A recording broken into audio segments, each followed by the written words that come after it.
In this wide-ranging conversation, billionaire John Morgan discusses his journey from personal tragedy to building one of America's largest law firms, his political engagement spanning multiple administrations, his insights on wealth transfer and family legacy, and controversial topics such as Jeffrey Epstein, Bill Clinton, and Disney. The dialogue also touches on cultural observations about masculinity, political divides, business philosophy, and even personal anecdotes involving notable figures. John Morgan traces his motivation for becoming a personal injury lawyer back to a life-changing event when his brother Tim became a quadriplegic following a Disney World accident. Coming from a poor background, Morgan was thrust into the legal battle for his brother's care, which steered him towards law with a clear purpose: to fight for the underdog against powerful corporations like Disney. His dedication and vision grew, leading to the foundation and expansion of Morgan & Morgan, now boasting thousands of employees and an expansive presence nationwide. He emphasizes patience as the key entrepreneurial skill, noting his late financial break at age 41 came after years of reinvesting profits into growing cities and managing losses. Morgan discusses his observations on the traits shared by the ultra-successful, noting the recurring paperboy pattern among famous entrepreneurs, including Warren Buffett, Oprah Winfrey, and Walt Disney. He credits early hustle, grit, and an innate hunger born from hardship as key drivers of high achievement. From collecting beer bottles in a German refugee camp to selling baseball cards, Morgan believes these formative hustling experiences seed an entrepreneurial spirit that can't be taught. Morgan delves into complex family and estate planning strategies to protect generational wealth. Each of his 4 children has a prenup, with strict stipulations that refusal to sign disqualifies inheritance. He positions himself as the bad guy to shield his children from difficult decisions. Shares in the firm are transferred to his children to ensure they have ongoing stake and income, supplemented by early gifting strategies to minimize tax burdens. For grandchildren, Morgan's approach includes a generational trust and a philanthropic foundation, where inheritance depends on the children's existing wealth level. He stresses the importance of instilling work ethic, noting his children never drove luxury cars or skipped weekend jobs to keep them hungry. He also expresses concern about the third generation's possible loss of this legacy and independence. Despite his status as a megadonor, Morgan maintains relationships across the political spectrum. He describes supporting prominent Democrats like Obama, Hillary Clinton, and Biden, as well as Republicans including Jeb Bush and local Florida leaders. He singles out his close bond with late Senator Ted Kennedy, whose friendship he treasures. Morgan candidly acknowledges shifting political landscapes, labeling himself now a conservative capitalist with some independent views. He critiques parts of the Democratic Party's turn towards socialism, but also critiques the Republican Party's loss of moderation. He advocates for a third party to break the current 2-party gridlock, but doubts an independent run can succeed without party machinery. Morgan shares personal anecdotes about Bill Clinton, dining together, witnessing his charm and stamina, and hearing Clinton assert he could still be president if he ran now, albeit at a different pace.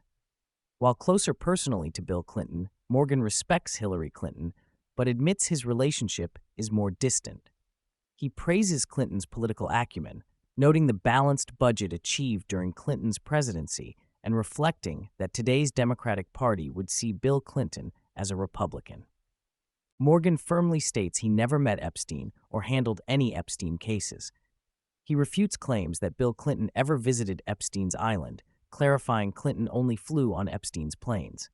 Morgan discusses Epstein's mysterious wealth and influence, suggesting Epstein was essentially a blackmailer with compromising videos used as leverage over powerful people. Morgan speculates on how Epstein's madam, Ghislaine Maxwell, might have safeguards like dead man switches to protect such information. Morgan also candidly discusses the grotesque rumors about Epstein's personal characteristics in a humorous tone, while noting the intense public fascination and unknown full extent of Epstein's network. Morgan recounts his personal and professional history with Disney.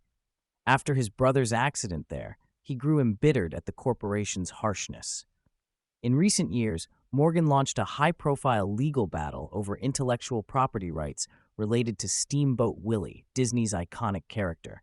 He created a provocative commercial leveraging the expired copyright as purple cow marketing, intentionally designed to provoke Disney and viewers alike. Morgan eventually sued Disney and won a declaratory judgment, allowing him to use the character, symbolizing a full-circle retribution against the giant corporation. Morgan discusses what he sees as a crisis among young men today, referencing beta boys and the cultural shifts that have led to fewer men getting married or having children.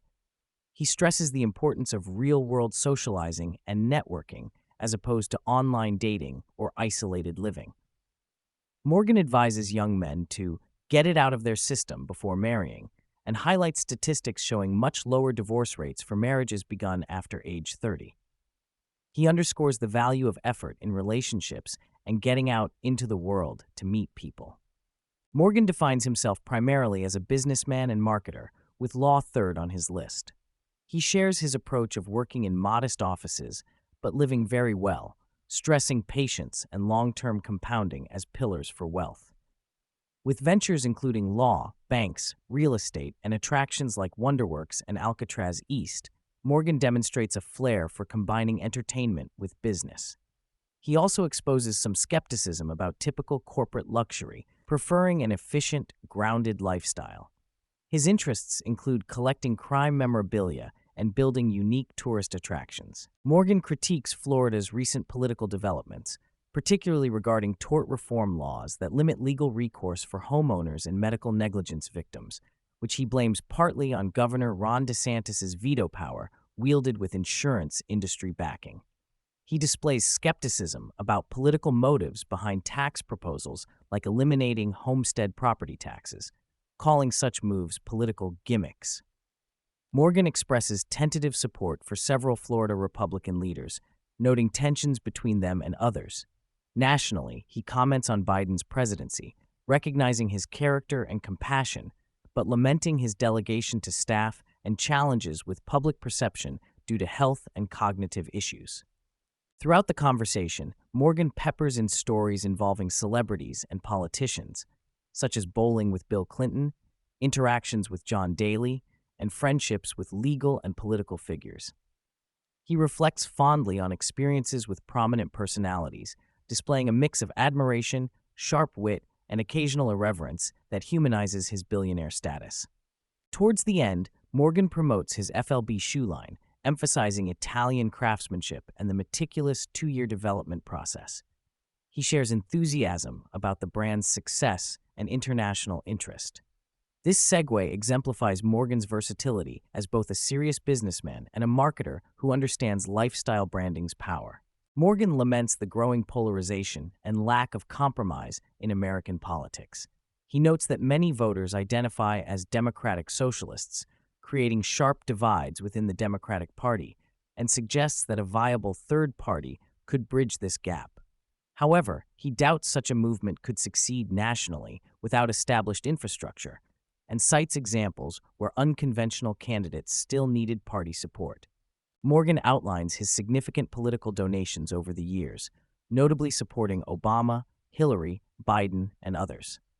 He stresses the importance of relationships, recounting how he aided Biden during a low point when few stood publicly behind him. He distinguishes politicians he's been closest to, like Ted Kennedy, compared with more transactional ties to others. His deep immersion in political circles is contrasted with a candid willingness to criticize and extract lessons from their successes and failures. Morgan emphasizes discipline, responsibility, and earning mindset within his family to sustain wealth and avoid complacency. He fears the softening influence on grandchildren growing up with inherited luxury and privileges and stresses that the next generations need to find purpose beyond simply possessing wealth. His candid openness about managing sibling rivalries and differences speaks to the complexities of balancing business and family dynamics. Morgan advocates for raising the minimum wage to address affordability and reduce socioeconomic disparities, citing his successful efforts in Florida. He acknowledges the challenges small businesses face with higher wages, but supports gradual implementation. He also discusses the concept of reverse discrimination and legal battles related to political divides, tying these into his broader view of a nation seeking balance between justice for workers and sustainable economics. Morgan recounts observations of presidential debates, campaign strategies, and political narratives, including how media biases and campaign financing impact elections. He expresses disappointment with recent campaigns, especially criticizing Kamala Harris's rise and Biden's weakened presence, believing these dynamics contributed to political polarization and electoral outcomes. Discussing his law firm and various companies, Morgan explains how strategic reinvestment, enduring early losses, and patient capital deployment eventually lead to exponential growth, describing this as crossing the Rubicon. His long-term vision and steady hand underpin his success and ability to sustain a large organization with thousands of employees across 50 states. Morgan touches on declining alcohol and social activity trends, connecting these to reduced interpersonal engagement and broader social consequences. Discussing his restaurant Wine Bar George, he laments the fall in wine consumption and nightlife, linking this to challenges young people face in forming relationships and communities. He recounts navigating complex legal and ethical challenges, such as Bobby Kennedy Jr.'s transition from private practice to public service and the restrictions on financial gain during government roles. Morgan highlights the importance of ethical adherence even when inconvenient, and shares anecdotes about politically charged conflicts within his own firm and connections. Morgan explains the division of labor among lawyers: finders who bring in cases, minders who manage and oversee, and grinders who handle detailed legal work. He praises Bobby Kennedy Jr. as an excellent finder who attracts clients but less ideal for meticulous casework, underscoring how diverse legal talents contribute to firm success. The conversation is sprinkled with humor and playful banter, especially regarding sensitive topics such as Epstein's anatomy and the colorful characters surrounding Morgan's life and career. These moments reveal a candid, down-to-earth personality behind the high-profile legal titan, making the discussion both entertaining and informative.